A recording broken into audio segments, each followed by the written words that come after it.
Bishop Franco കേസിൽ advocate Jithesh J ബാബുവിനെ special prosecutor ആയി നിയമിച്ചു. സൂര്യനെല്ലി കേസിൽ അഡീഷണൽ സ്പെഷ്യൽ പ്രോസിക്യൂട്ടറായിരുന്നു ജിതേഷ് ബാബു. ബിഷപ്പ് ഫ്രാങ്കോ കേസിൽ ഉടൻ കുറ്റപത്രം സമർപ്പിക്കുമെന്ന് അന്വേഷണ സംഘം അറിയിച്ചിട്ടുണ്ട്. ബിഷപ്പ് ഫ്രാങ്കോ മുളയ്ക്കലിനെ അറസ്റ്റ് ചെയ്ത് 109ാം ദിവസമാണ് പ്രോസിക്യൂട്ടറെ നിയമിച്ചിരിക്കുന്നത്. 2 മാസം മുൻപ് അന്വേഷണ സംഘം സമർപ്പിച്ച 3 അംഗ പാനലിൽ നിന്നാണ് ജിതേഷിനെ നിയമിച്ചിരിക്കുന്നത്. സ്പെഷ്യൽ പ്രോസിക്യൂട്ടർ നിയമനം വൈകിയതോടെ കേസിൽ കുറ്റപത്രം സമർപ്പിക്കുന്നതിനും കാലതാമസമുണ്ടായി. ബിഷപ്പിനെ സംരക്ഷിക്കാനുള്ള നീക്കത്തിന്റെ ഭാഗമാണ് നിയമനം വൈകുന്നതെന്നും ആരോപണങ്ങൾ ഉയർന്നിരുന്നു. സൂര്യനെല്ലി കേസിലെ അഡീഷണൽ സ്പെഷ്യൽ പ്രോസിക്യൂട്ടറായിരുന്നു ജിതേഷ് ജെ ബാബു.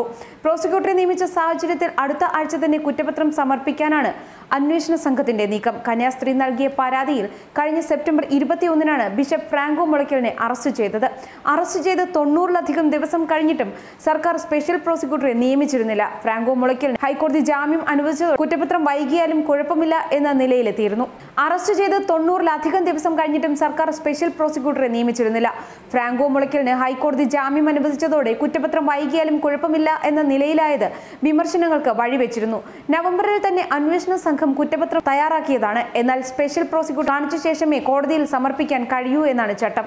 നേരത്തെ സ്പെഷ്യൽ പ്രോസിക്യൂട്ടറുടെ നിയമനം വൈകുന്നതിനെതിരെ കുറവിലങ്ങാടത്തെ കന്യാസ്ത്രീമാർ രംഗത്തെത്തിയിരുന്നു. ബിഷപ്പ് ഫ്രാങ്കോ മുളയ്ക്കലിനെതിരെ സഭയിലെ കന്യാസ്ത്രീകൾ മെയ് അവസാനമാണ് പരാതി നൽകിയത്. 4.5 മാസത്തെ അന്വേഷണത്തിന് ശേഷമായിരുന്നു അറസ്റ്റ്. കന്യാസ്ത്രീമാർ തെരുവിൽ സമരം ചെയ്ത ശേഷമായിരുന്നു ഫ്രാങ്കോയുടെ അറസ്റ്റ്. നവംബറിൽ തന്നെ അന്വേഷണ സംഘം കുറ്റപത്രം തയ്യാറാക്കിയിരുന്നതാണ്. എന്നാൽ സ്പെഷ്യൽ പ്രോസിക്യൂട്ടറെ നിയമിക്കാത്തത് കൊണ്ട് മാത്രമാണ് കോടതിയിൽ സമർപ്പിക്കാൻ കഴിയാതിരുന്നത്. 4.5 മാസത്തെ അന്വേഷണത്തിന് ശേഷമായിരുന്നു ഫ്രാങ്കോ മുളയ്ക്കലിന്റെ അറസ്റ്റ്. കന്യാസ്ത്രീമാർ തെരുവിൽ സമരം ചെയ്തതിനു ശേഷമായിരുന്നു ഫ്രാങ്കോ മുളയ്ക്കലിനെ അറസ്റ്റ് ചെയ്തത്.